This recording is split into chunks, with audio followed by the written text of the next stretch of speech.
بسم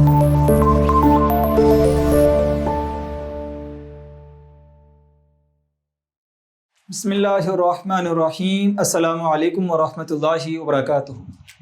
آج ہم اسلامیہ جماعت 11ویں اس کے ابواب اور اسباق کے بارے میں تفصیل سے جانیں گے کہ اسلامیہ جماعت 11ویں میں نصاب کیا ہے، اس کے ابواب میں اسباق کون سے ہیں، ان کا آپس میں کیا لنک ہے، ورٹیکل لنک کیا ہے، اور ہم یہی اسباق کیوں پڑھتے ہیں۔ سب سے پہلی چیز میں آپ کو بتا دوں، اسلامیہ جماعت 11ویں میں کل 7 ابواب ہیں۔ کتنے ہو گئے؟ 7 ابواب ہیں۔ ان میں سے پہلا باب جو علوم القرآن اور علوم الحدیث 2 چیزوں پر مشتمل ہے۔ تو قرآن مجید اور حدیث نبوی صلی اللہ علیہ وسلم یہ 2 بنیادی ماخذ ہیں جن سے ہم شریعت لیتے ہیں، جو اللہ تعالیٰ نے اور رسول اللہ صلی اللہ علیہ وسلم نے ہمیں بتائے ہیں۔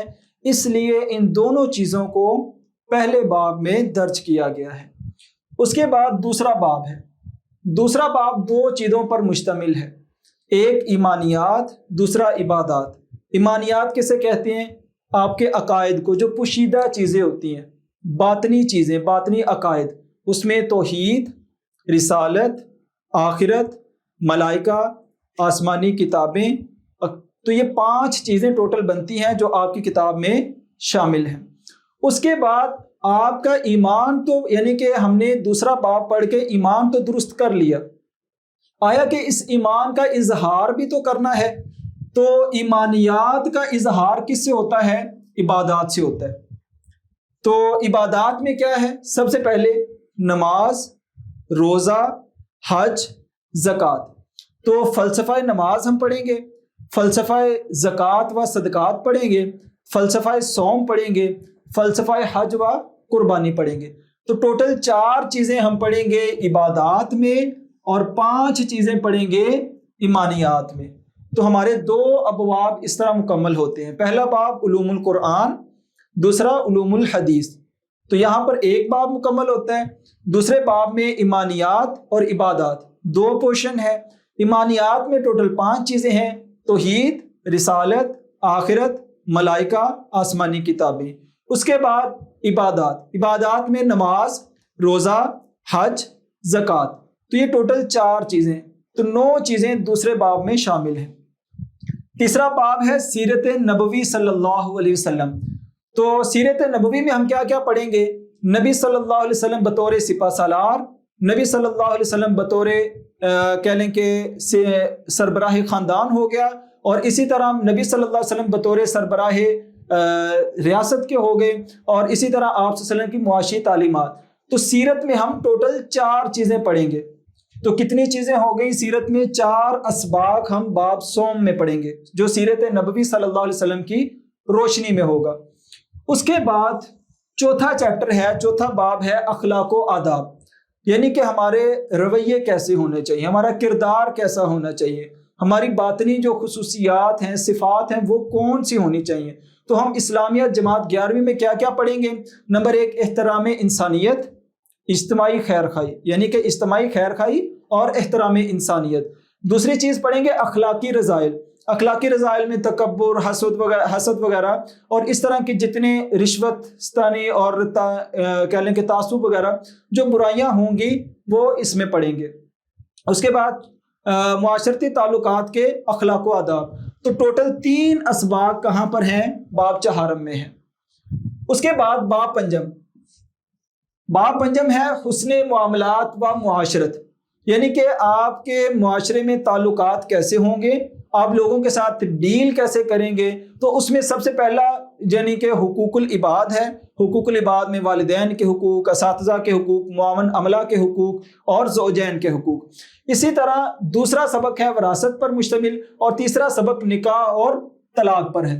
تو ٹوٹل 3 اسباق ہم پڑھیں گے باب پنجم میں۔ باب ششم یعنی ہدایت کے سرچشمے اور مشاہیر اسلام، اس میں ٹوٹل ہم 3 پڑھیں گے، خلافت راشدہ نمبر 1، ائمہ اہل بیت اطہار نمبر 2، اور اسی طرح صوفیاء کرام نمبر 3۔ تو ٹوٹل 3 اسباق ہمارے ہو جائیں گے باب ششم میں۔ اور اسی طرح باب ہفتم کا نام کیا ہے؟ اسلامی تعلیمات اور عصر حاضر کے تقاضے۔ اس میں ہم 3 چیزیں پڑھیں گے۔ نمبر 1 قانون کی پاسداری، نمبر 2 نظام اسلام اور اسلام کی نشت ثانیہ، اسلام کی نشت ثانیہ کے بارے میں پڑھیں گے، اور تیسرا سبق ہے اسلاموفوبیا۔ تو ٹوٹل 3 اسباق ہو گئے باب ہفتم میں۔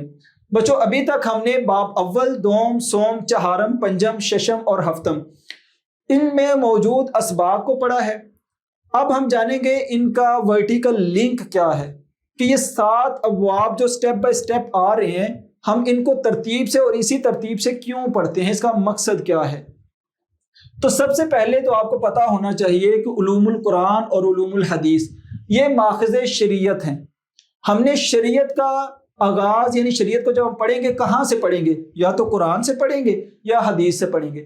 تو پہلا باب قرآن و حدیث پر مشتمل ہے۔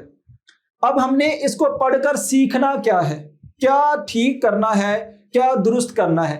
نمبر 1 ایمانیات، نمبر 2 عبادات۔ ایمانیات ہمارے عقائد ہو گئے، یعنی ہم نے باطنی جو عقائد ہوں گے، جو کیفیات ہوں گی، اللہ تعالیٰ کے بارے میں ہمارا کیا عقیدہ ہونا چاہیے، ملائکہ کے بارے میں، آسمانی کتابوں کے بارے میں، تو ہم نے عقائد کو کس سے سیکھنا ہے؟ قرآن و حدیث کی روشنی میں۔ اس کے بعد ہمارے جو عقائد ہیں اس کے برعکس جو ظاہری اعمال کیسے ہوں گے، نماز، روزہ، حج، زکوٰۃ۔ تو اس لیے دوسرا پورشن کیا ہے؟ ایمانیات کے بعد عبادات ہے۔ تو ایمانیات ہمارے باطنی عقائد ہیں اور اس کا اظہار کس میں ہوتا ہے؟ عبادات میں ہوتا ہے، اس لیے دوسرا باب ہے۔ اب آیا کہ ہم نے دوسرے باب میں جو ایمانیات اور عبادات ہم نے قرآن و حدیث سے تو لے لیے، اب اس کو کرنا کیسے ہے؟ ٹھیک ہے، تو اس کو پرفارم کیسے کریں گے؟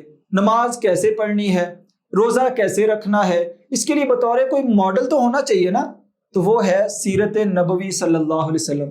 نبی صلی اللہ علیہ وسلم کی سیرت میں ہم پڑھیں گے کہ یہ چیزیں کیسے ہم نے پرفارم کرنی ہے، ہمارے عقائد کیسے ہوں گے اور ہماری عبادات کیسی ہوں گی۔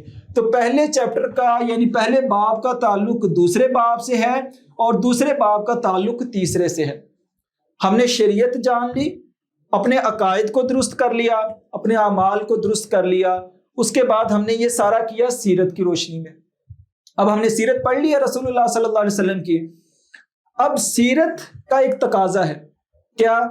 ہمارے باطنی اعمال یعنی کہ باطنی جو کیفیات ہیں، باطنی اوصاف ہیں، وہ درست ہونے چاہیے اور ہمارے ظاہری اعمال ٹھیک ہونے چاہیے۔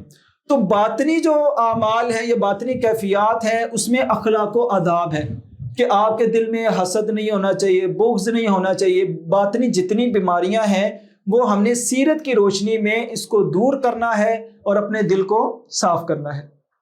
تو گویا کہ ہم نے اپنی باطنی کیفیات کو تو درست کر لیا، اب ہم نے ظاہری معاملات کو درست کرنا ہے۔ تو 5واں باب کس پر ہے؟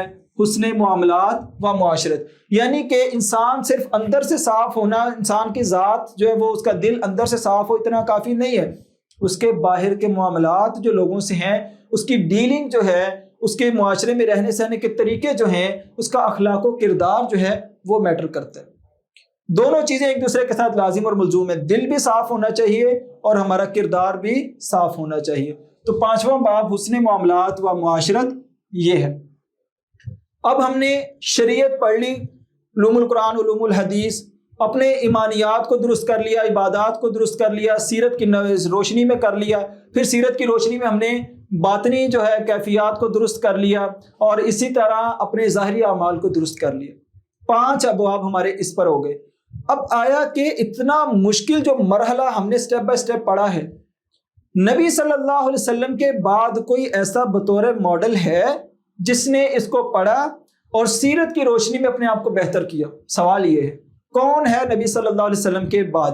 تو اس لیے 6واں جو باب ہے وہ ہدایت کے سرچشمے اور مشاہیر اسلام، یعنی کہ اسلامی تاریخ کے جو ہیروز ہیں، جو کہہ لیں کہ خلافت راشدہ کی روشنی میں ہیں، علماء کی روشنی میں ہیں، یا کہہ لیں کہ صوفیاء ہیں، تو جتنے لوگ ائمہ اہل بیت اطہار ہیں،